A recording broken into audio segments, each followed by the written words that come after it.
Okay, so I thought I'd make a video on what kind of boots I wear when out hiking. This is mainly going to apply to hiking off of a trail, and I don't do any kind of trail running and things like that. So these two are just I have as a control example. Mainly, I choose between these two. This is a Columbia. This is a Cabela's brand. This is a Columbia.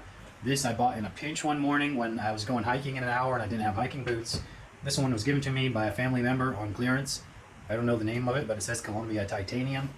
They're both waterproof. The main thing, though, I look for is the tread pattern, or more technically called the outsole. So you can see here, I'm not paying attention to the design of these, right? That's not what we're concerned about, even though they might look nice. Mainly, this is good. This one here on the left, the Cabela's brand, is great because it has a mixture of soft compound on the outside, but hard compound on the inside. Not only that, but then you can see from the pattern, it has these sharp, triangular biting edges. Some are in the other direction. They're sharp. And it's a harder compound on the inside. You can even see these notches here. They do a great job of trapping mud. So you might slide a little, but the mud gets trapped. I actually had to clear out the mud from these notches before making this video. This Columbia boot does better, only in terms of tread depth, right? It's a little bit, not by much, but a little bit has bigger lugs to it. But this tread pattern is far superior just because of the sharp biting edges. This does really well on hard, slick surfaces, wet rock, algae-covered rock, hard-packed mud that might be slick. Whereas this mostly does good on kind of soft and mushy surfaces, whether that's kind of loose mud, squishy mud, or a bunch of old leaves. By far, this has better traction, and that's all thanks to this outsole, the design and the hardness of this tread compound. And again, like I said, they're both waterproof, but when it comes to deciding which one to take out, despite this Cabela's brand having far better traction, I usually end up taking this one out simply because this may not look like much. It's maybe an inch and a half of extra shaft right there, but it does a great job at protecting your ankles. When you're hiking out off of a trail, every step might be different. One step, you might step on a dead branch. The next step might be in a hole. The next step might be in some mud. They look kind of the same back here, but up here, believe it or not, this extra inch and a half of support, it really goes a long way in securing that ankle. And that's really why I take this out, even though the traction is not as good as in these Cabela shoes. So this would be perfect if it was just a little bit higher.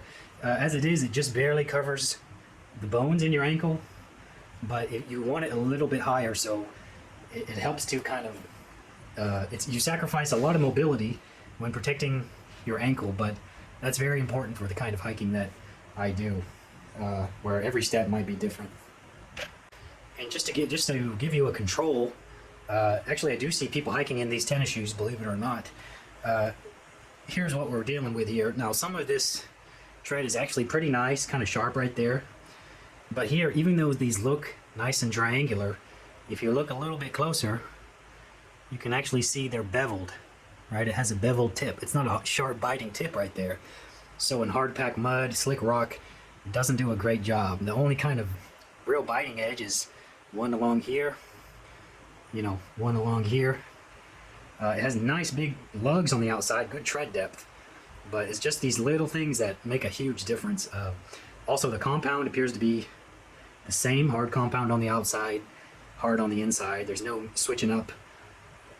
Right here seems to be good, but again, I have worn these in the mud, and they're still not as good as this design here. Now, to give you kind of a worst case, would be these Skechers boots right here, which are just 100% designed for comfort. This checkered pattern here, I don't know how much grip that actually gives, but you can see just by how squishy they are. Even the outsole, even the midsole is not very strong. It's just totally designed for comfort. That's why it's all soft and squishy all over. Not really a good boot for hiking, or a good shoe for hiking. Now, maybe if I was hiking the way people have been doing for thousands and thousands of years, barefoot and just using all four limbs, you know, compared to that, any of these would really be slowing me down. But the kind of hiking we do, we're not totally self-reliant out there or relying on nature. We still bring heavy gear. I bring a backpack. Some people carry the weight on their waist, but whatever the case, we don't go nearly as fast as people did a long time ago, and we are not as efficient as kind of weaving your way through the jungle as people did a long time ago. You know, so we focus mainly on, we sacrifice speed and mobility for stability and protection. So that's why we go with boots instead of just sneakers or bare feet. Some things I didn't talk about were midsoles. You know, as long as you don't feel every little rock under your feet, whatever midsole works. You know, I guess whatever's durable out there. I didn't talk about really the exterior material. Again, whatever lasts a long time. These are more of a cloth exterior, suede. These seem to be leather mixed with some kind of other fabric here.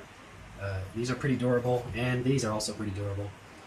Just again, waterproof is the main thing. Low maintenance is another thing. I also didn't talk about price. These boots here, I don't remember exactly how much they were. Less than 100, definitely. These were, I think, $30 on clearance. You know, you can get a more expensive boot. Might be better in some ways, but in my experience, any other cheap boot works. Before these, I was using a pair I got from Dunham's that were $20 with a coupon. Those lasted me almost 2 years. Again, the main thing was traction I was looking for, and also protection and stability. I don't really care so much about insoles, you know, the comfort, how much cushion there is. If you're hiking 200 miles in one trip, you might care more about comfort. For me, as long as it fits and grips and has some kind of stability to it, especially stability around the ankle, it's a good boot, in my opinion.